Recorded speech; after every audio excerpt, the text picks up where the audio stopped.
Hello and welcome to episode 7 of the Gotham Museum of Whimsy and Curated Hoarding.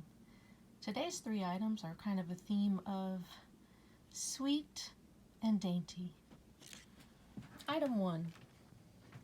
This is what's referred to as either a collar or a jabot, J-A-B-O-T. And what it is a collar that is not attached to anything, but that you can put over a dress, a shirt, or whatever else, sweater, and create a little fluff of a collar to add some interest. I'm going to zoom in here. This is a beautiful, has a little bit of a need for repair here. It's getting a little bit delicate, as you can see right there. It's a silk satin, just dainty, dainty peach, with a nice little sheen to it. And look at that pin tucking all the way around. And it's trimmed in this beautiful champagne colored lace, which of course probably aged a little bit, but just looks beautiful. It has like this gorgeous patina. And it's so fluffy and frothy. It's like a little bit of lace, silk, and satin meringue. And I can just imagine it on top of something, like a champagne-colored silk blouse, a cream sweater, an all-black dress with some blonde Marcel waves. Wouldn't that be beautiful? Thought you might enjoy this lovely item. I believe I got this in an antique mall, but I can't remember quite when I got it or where. I think it was an antique mall. Let's see, I can show you the back or the inside of it, just so you can get an idea. See that beautiful pin tucking and the inside. Just a little meringue for the soul, wouldn't you agree? Now on to item 2. Another dainty, pretty thing. I've had her for quite some time.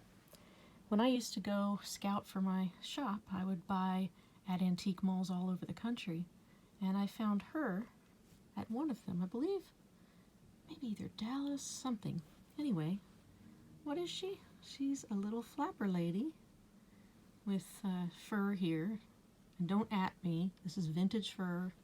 I'm sure it died long before any of us were born, so might as well make use of it. And she has such a pretty little face, and it's a pin. And I love how she's got the red lipstick. Look at the eyelashes. The red hat, which is sort of a felted material. And then the way that the fur is, it's like, she has a giant collar that sort of masquerades her face.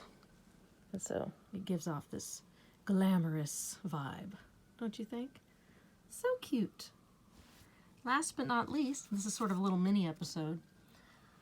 I inherited these fairly recently. They do need a little bit of a polish, so they're starting to tarnish a bit. One of my grandmothers passed away last May, and I inherited these beautiful, tiny little shovel-shaped silver salt spoons. And that's what they are. And I'll just put my finger here so you can get an idea how tiny they are. See? They're little and they're so dainty. I'm going to pick one up even though it's tarnished. Let's see, find one that's not as tarnished. And I'm going to show you. Let's see if I can.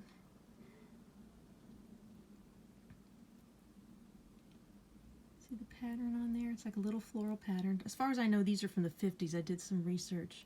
It's not super duper old or anything, but they are just so darling. So you can imagine having a dinner party. See a little tiny scroll work. It's so pretty. And I brought a little thing of salt so that you could see, just in case you were wondering how would that work. This is my favorite salt, Molden sea salt. It's got large flakes and it has the best taste in my opinion. See? So each person could have their own little salt, probably container and spoon, so that they could salt their tomatoes or salt their salad or whatever else. I love that idea. So sophisticated and so dainty. Oh, those are my 3 items. I hope that you enjoyed those dainty, pretty things, and I'll see you tomorrow. Have a good day. Be well. Ciao.